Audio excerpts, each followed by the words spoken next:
నా ప్రియా సహోదరి సహోదరిమణులారా, మరొక నూతన దిన ఉదయకాల సమయ శుభాభివందనములు తెలియజేస్తా ఉన్నాను. గమనించండి, మనము అనుదిన ఆశీర్వాద వాక్కులతో బలపరచబడుతున్నాం.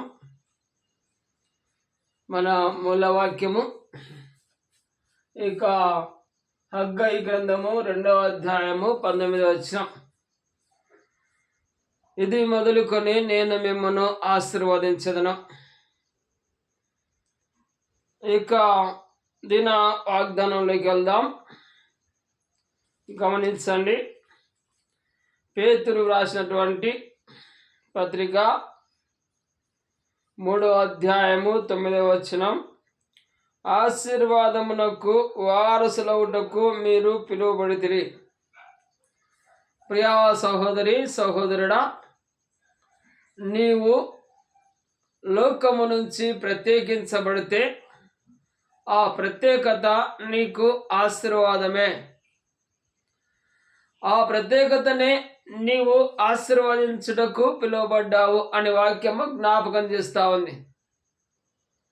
గమనించండి, నీవు ఆశీర్వాదమునకు వారసత్వము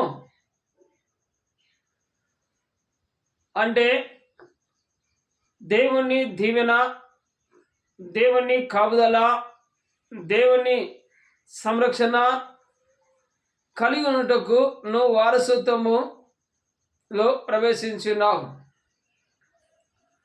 అయితే అది కాకుండా ఇంకా లేమిలో, కొరతలో, దరిద్రతలో, కష్టాల్లో, నష్టాల్లో, అప్పుల్లో, అనావృష్టిలో, రోగములతో పీడింపబడుతున్నావేమో.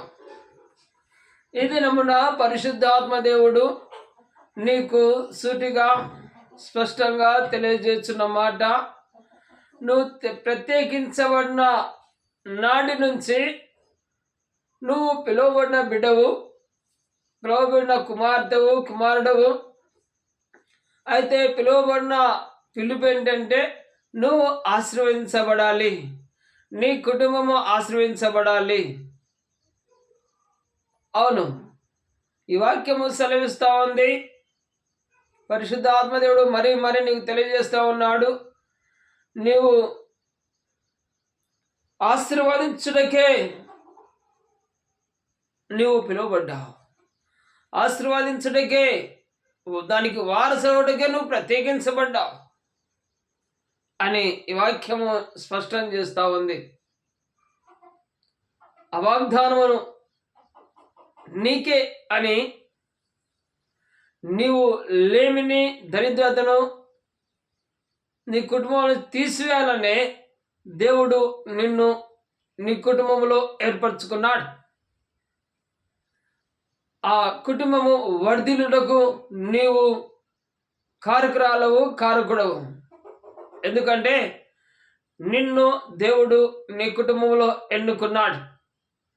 నిన్ను బట్టి నీ కుటుంబము ఆశీర్వదించబడాలి, నిన్ను కాబట్టి నీ కుటుంబము దీవించబడాలి, నిన్ను బట్టి నీ కుటుంబంలో ప్రతి లేమిని, ప్రతి దరిద్రతను తొలగించబడాలి అని దేవుని చిత్తమైనది.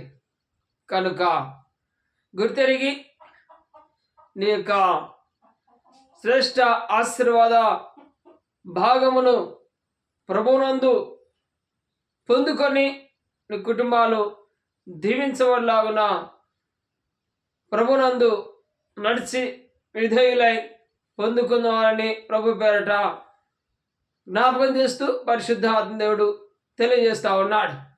వాక్యమును మన విడుగుల్లో నెరవేర్చునుగాక.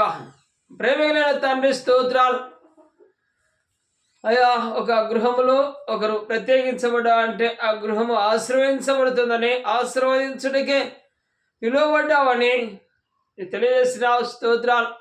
ఈ నీ బిడ్డలలో ఇంకా ఆ అవగాహన లేక ఎవరున్నారో వారికి చక్కటి అవగాహన దయచేసి వారి కుటుంబముల ఆశీర్వాదముల కొరకై, వారి కుటుంబంలో దీవించబడే కొరకై అయ్యా వారు వారసులుగా పిలువబడ్డారని, అటు వారసత్వమునకు హక్కుదారులు చేసి ప్రతి ఒక్కరు గుర్తెరిగి తండ్రి నిశ్చయముగా వారి కుటుంబాలు అయా ఫలాభివృద్ధి కలుగులాగా సహాయం ఇచ్చింది.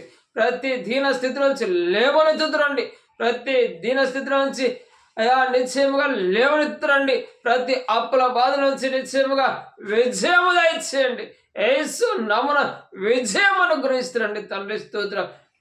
పెగలింపజేస్తురండి తండ్రి. స్తోత్రాలు. ప్రతి విధమైనటువంటి అయా మహోన్నతమైన తండ్రి, ప్రేమల ప్రభా, అయా మహామహిమల తండ్రి, లేమిలో ఉండగడుగు కారణకమైనటువంటి ప్రతి దానిని యేసు నామమున ఛేదిస్తురండి తండ్రి. స్తోత్రాలు.